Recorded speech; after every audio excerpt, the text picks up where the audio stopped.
నమస్తే న్యూస్ 24 తెలుగుకి స్వాగతం. వార్తల్లోని ముఖ్యాంశాలు ఇప్పుడు చూద్దాం. పొంగనూరు నియోజకవర్గంలో మంజూరైన గృహాల నిర్మాణాలను ఆగస్టు 15లోగా పూర్తి చేయాలని ముఖ్యమంత్రి చంద్రబాబు ఆదేశించారని హౌసింగ్ పీడీ రమేష్ రెడ్డి తెలియజేశారు.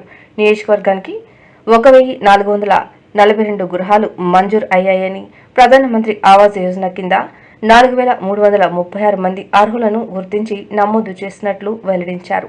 స్థలాలు లేని 580 మందిని కూడా గుర్తించామని, వారికి తదుపరి దశలో అవకాశం కల్పిస్తామని చెప్పారు.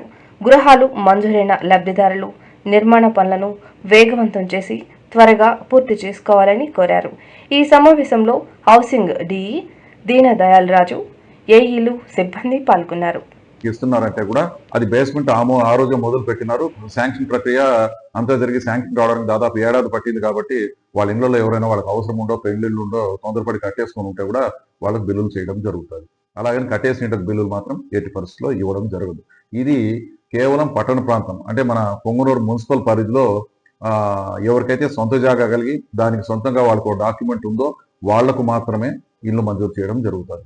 ప్రభుత్వము ఎంతమంది సైట్ లేని వాళ్ళు అనే డేటా కూడా కలెక్ట్ చేసింది. అది రెవెన్యూ శాఖ వారి ద్వారా ప్రాసెస్ నడుస్తోంది.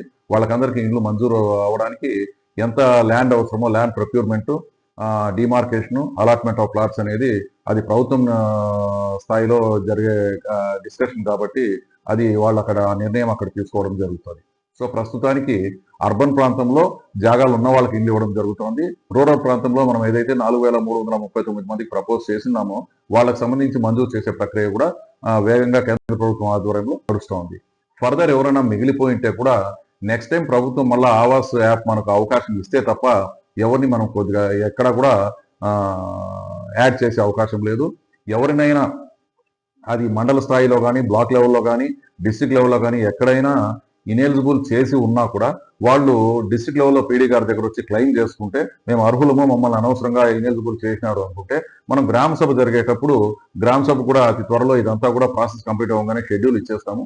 ఏ పంచాయతీల్లో ఏ గ్రామ సభలు పంచాయతీ సెక్రటరీ గారి ఆధ్వర్యంలో, అక్కడున్న పెద్దల ఆధ్వర్యంలో గ్రామ సభలు జరిగి ఆ అర్హులందరినీ కూడా ఫైనలైజ్ చేయడం జరుగుతుంది. ఎవరైనా ఇనెలిజిబుల్ చేసినారంటే కూడా అప్పుడు కూడా మనం ఎలిజిబుల్ చేయొచ్చు. అది ఎక్కడ ఎవరు ఏ రకమైన ఇబ్బంది పడాల్సిన పని లేదు. ఎవరికి ఏ రకమైన డౌట్లు కూడా దీని విషయంలో అక్కర్లేదు. ఇదే కాకుండా మనకు ప్రభుత్వం నుంచి ఐవీఆర్ఎస్ కాల్స్కు సంబంధించి మన పొంగనూరు కాన్స్టిట్యున్సీలో లాస్ట్ బిఫోర్ మంత్ ఏ కారణంతోనో 49.5% ఉంది.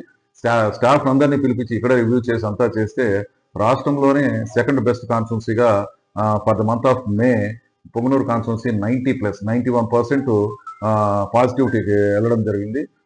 మన పొంగనూరు కాన్స్టిట్యున్సీకి సంబంధించి ఏ కొత్త కోట 100% పాజిటివిటీతో బెస్ట్ సచివాలయంగా రాష్ట్రంలోనే నిలిచింది.